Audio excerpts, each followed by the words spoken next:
যারাই ক্ষমতা যাবেন, আমরা যাই বা অন্য কেউ যায়, আমরা এই কমিটমেন্ট রক্ষা করব ইনশাআল্লাহ। এটা আমাদের বক্তব্য এবং সবাইকে কমিটমেন্ট রক্ষা করা উচিত। দুটা বিষয়ের উপর আলোচনা হয়েছে।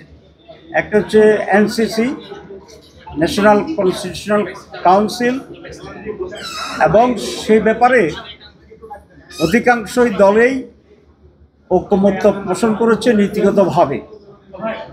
অন্যান্য মডিউল স্ট্রাকচার, ফাংশনাল যে অথরিটি, এইসব বিষয়গুলো আলোচনা শেষ হয়নি। আগামীকাল এটির উপর আলোচনা হবে। আরেকটি পয়েন্টস আসছে এখানে প্রেসিডেন্ট নির্বাচনের ব্যাপার। আমাদের এখানকার তো হচ্ছে পার্লামেন্ট প্রেসিডেন্ট নির্বাচিত করে। তো ঐকমত্য কমিশন যেটা রেফার করেছে সেটা হচ্ছে প্রেসিডেন্ট নির্বাচনটি গ্রাসরুট লেভেলে আপ টু মেম্বার পর্যন্ত ইলেকট্রাল বডি তৈরি হবে। এটা প্রায় 70,000 এবং তাদের মাধ্যমে উনি ডাইরেক্ট ইলেক্টেড হবে। আমাদের এখানে মত হচ্ছে একটা টেকনিক্যাল ইস্যু, যদি লোকাল গভর্নমেন্ট ইলেকশন কেয়ারটেকার সরকারের অধীনে হয়, কারণ আমরা অতীতে দেখেছি যে সরকারের অধীনে নির্বাচন হয়, লোকাল গভর্নমেন্ট ইলেকশন তারাই হয়ে যায়।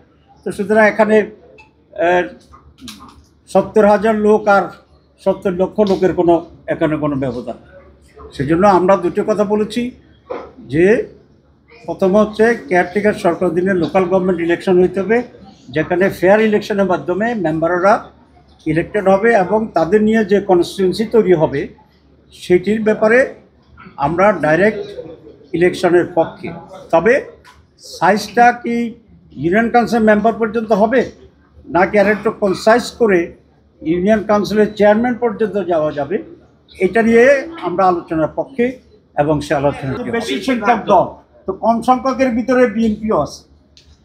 2, আলিয়ার সাহেব বলেছেন মোর দেন 3/4, 4 ভাগে 3 ভাগে নীতিগতভাবে এটার সাথে একমত হয়েছে।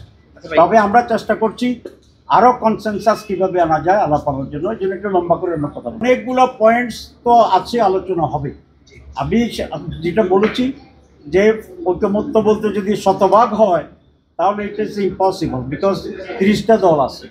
সুতরাং ঐকমত্যের ব্যাপারটিও একটু কনসাইজলি কনসেপ্ট তৈরি করতে হবে যে এতটা হইলে এইভাবে ঐকমত্য হয়ে যাবে। সব বিষয়ে যেখানে যেখানে কন্ট্রোভার্সি থাকবে, ডিফারেন্স থাকবে, আমরা সেই জন্য বলেছি ওগুলা ডিফারেন্স সহ, নোট সহ গণভোটের জন্য দিয়ে দেওয়া। লেট আমাদের জনগণই এটির উপরে চূড়ান্ত সিদ্ধান্ত নেবে।